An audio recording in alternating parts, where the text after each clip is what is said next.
अस्सलाम वालेकुम व्यूअर्स। आज हम बहुत से बिज़नेस आइडियाज़ अपने व्यूअर्स के साथ शेयर करना जा रहे हैं। जो लोग हेल्थ केयर इंडस्ट्री में जाना चाहते हैं, बहुत सी ऐसी पॉसिबिलिटीज़ हैं। हम आज चौधरी फुरकान साहब के साथ डिस्कस करने जाएंगे।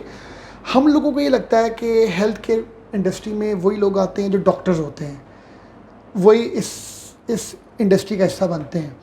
हम आपसे आज ये जानेंगे कि अगर कोई इंडिविजुअल अपने आप को हेल्थ केयर इंडस्ट्री में चाहता है, उसका पैशन है कि वो इस इंडस्ट्री में रह के काम करें, तो कौन कौन सी मीडियम्स हैं, कौन कौन सी ऐसी अपॉर्चुनिटीज़ हैं बिज़नेस की जहाँ पर वो काम कर सकते हैं। इस पर बहुत ज़्यादा स्कोप है। आप फार्मेसी में आ सकते हैं, आप ओपीडी क्लिनिक स्टार्ट कर सकते हैं, आप इवन लैब में आ सकते हैं, आप लैब के कलेक्शन सेंटर लेके चला सकते हैं।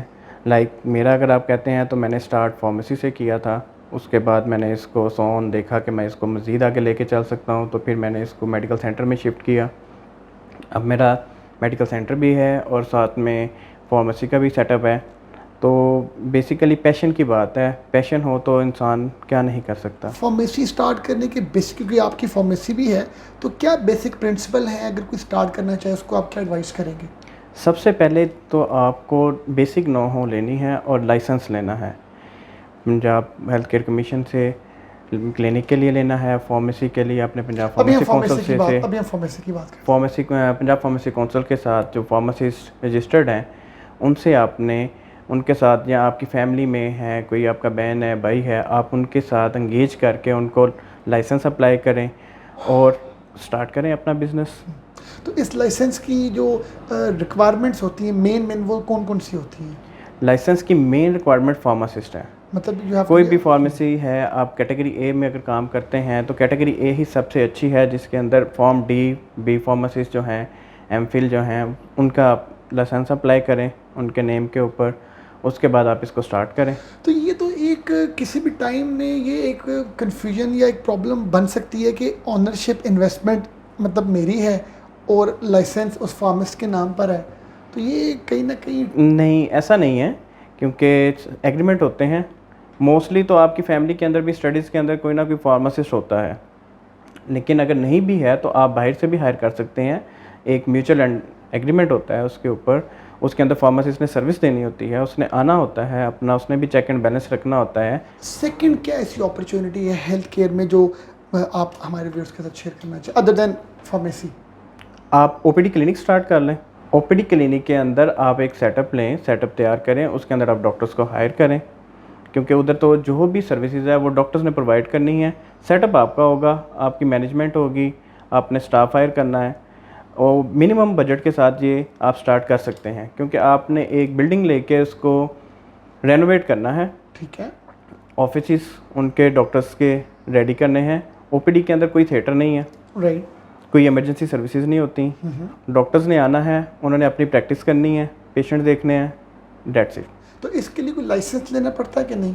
पंजाब हेल्थ केयर कमीशन से लेना पड़ता है, वो भी बहुत इजीली, कोई इतना। और जो आपके पास डॉक्टर्स आप जिनको हायर करेंगे उनकी पीएमडीसी होती है, वो आपने वहाँ पे सबमिट करानी होती है और उनकी टाइमिंग देनी होती है और अपना टाइमिंग्स वहाँ पे बतानी है, आपको लाइसेंस मिल जाता है। ये ओपीडी क्लिनिक्स बोलते हैं इसको? जी, इसको ये ओपीडी क्लिनिक्स हैं। रेमेडीज़ के नाम से आप काम कर रहे हैं, थोड़ा सा इसके बैकग्राउंड भी हम जाएंगे कि हमारे व्यूअर्स के साथ आप शेयर करें। जी, मैंने पहले एक्सपीरियंस के लिए फार्मेसी स्टार्ट की, क्लिनिक्स के अंदर मैंने जॉब की, ऑडिट भी किया उनका।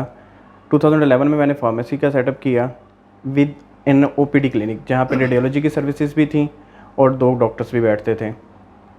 आफ्टर 4 इयर्स मुझे लगा कि मैं इसको खुद अपग्रेड कर सकता हूँ, इससे बेहतर कर सकता हूँ। राइट। तो मैंने एक सेटअप तैयार किया, उसके अंदर डॉक्टर्स को ऑफ़र की, वहाँ पे मैंने फार्मेसी भी की और डॉक्टर्स को भी हायर किया। मेरे पास उस वक्त पीड्स, डेंटल, साइकेट्री, साइकोलॉजी और मेडिसिन, इन सब को मैंने कवर किया। रेमेडीज़ के नाम से आप गूगल के ऊपर करेंगे तो आपको हमारी सारी सर्विसेज भी आ जाएंगी। हमारे पास बेस्ट साइकेट्रिस्ट हैं, गोल्ड मेडलिस्ट हैं पंजाब यूनिवर्सिटी के, आयरलैंड से, और साइकोलॉजिस्ट हैं, उनका भी कोई 15 इयर्स का एक्सपीरियंस है। तो बेसिकली हम तो कहते हैं कि आपको कोई भी इन रूटीन प्रॉब्लम अगर आ रही है तो आप साइकोलॉजिस्ट को कंसल्ट करें। इंटरनेशनली तो आपके स्कूल कॉलेज लेवल के अंदर साइकोलॉजिस्ट होते हैं जो आपकी ग्रूमिंग के अंदर हेल्पफुल होते हैं, राइट, कैरियर काउंसलिंग के अंदर। यहाँ पे थोड़ा सा हेसिटेशन है, लेकिन मेरा बेसिक यही है कि इस तरफ आएँ। और थर्ड क्या ऐसी अपॉर्चुनिटी आप एडवाइस करेंगे? थर्ड इसके अंदर ये है कि अगर तो आपके पास इन्वेस्टमेंट अच्छी है तो आप लैब के अंदर आएँ, डायग्नोस्टिक के अंदर। डायग्नोस्टिक के अंदर भी बहुत स्कोप है, रेडियोलॉजी है, ईसीजी है। लेकिन अगर आप नहीं कर सकते, आपके पास इतनी इन्वेस्टमेंट नहीं है, तो आप किसी भी वेल नोन लैब का कलेक्शन सेंटर लें, उससे स्टार्टअप करें।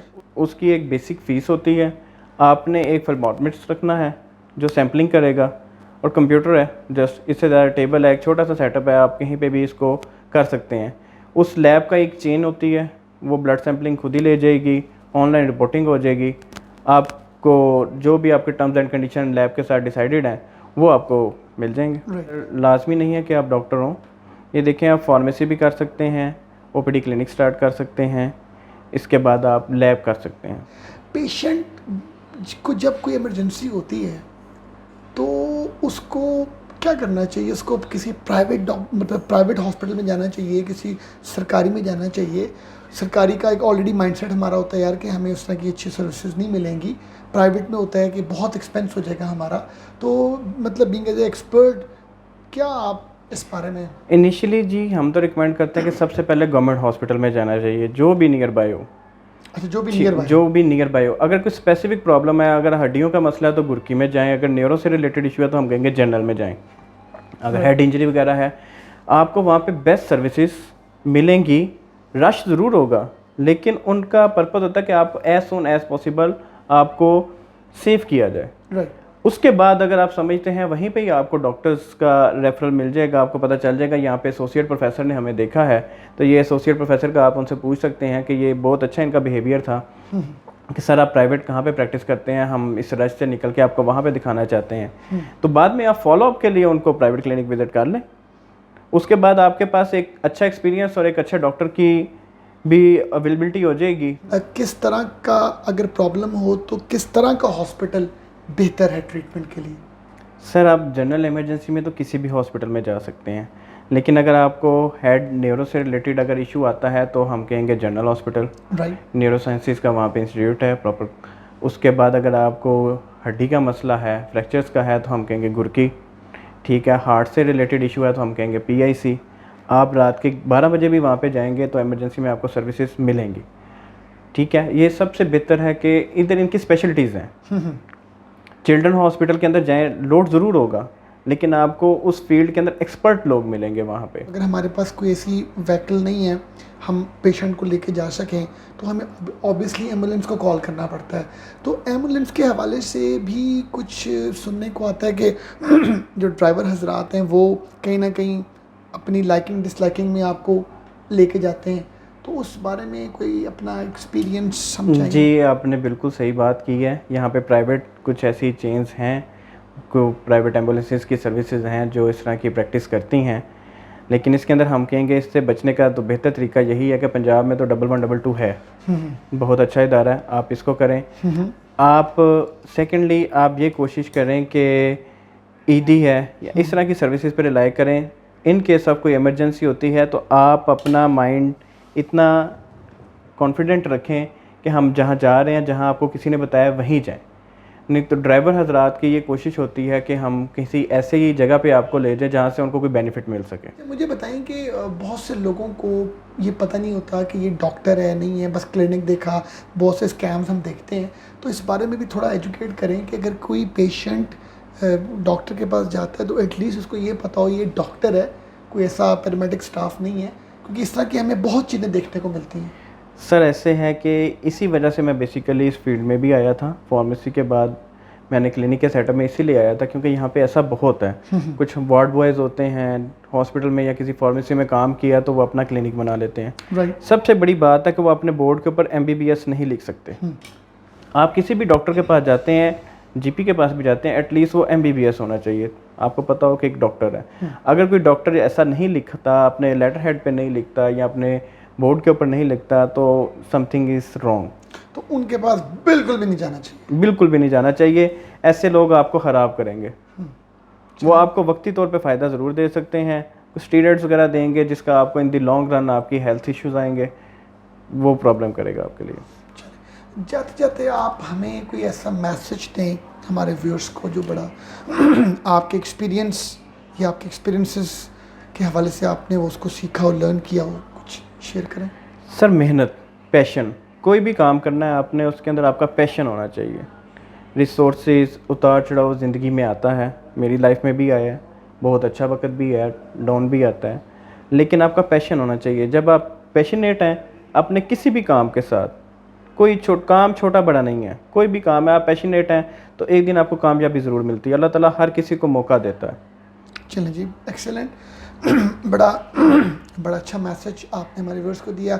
जाते जाते हम चाहेंगे ये जो आपका रेमेडीज़ मेडिकल सेंटर है इसका हम एक शॉर्ट सा विज़िट करवाएं। ये हमारी क्लिनिक की एंट्रेंस है, ये हमारी फार्मेसी है सेंटर, ये हमारा वेटिंग एरिया पेशेंट का, ठीक। और ये हमारे रिसेप्शन है सामने। ये हमारे डेंटिस्ट का सेटअप, डॉक्टर वसीमुल्लाह खान। हाँ जी, ये हमारा सेटअप लगा हुआ है डेंटिस्ट का मुकम्मल।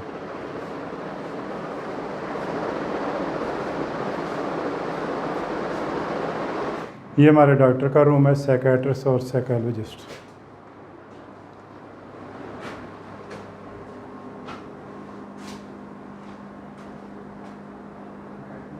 ये हमारे पीडिक से डॉक्टर का रूम है जी।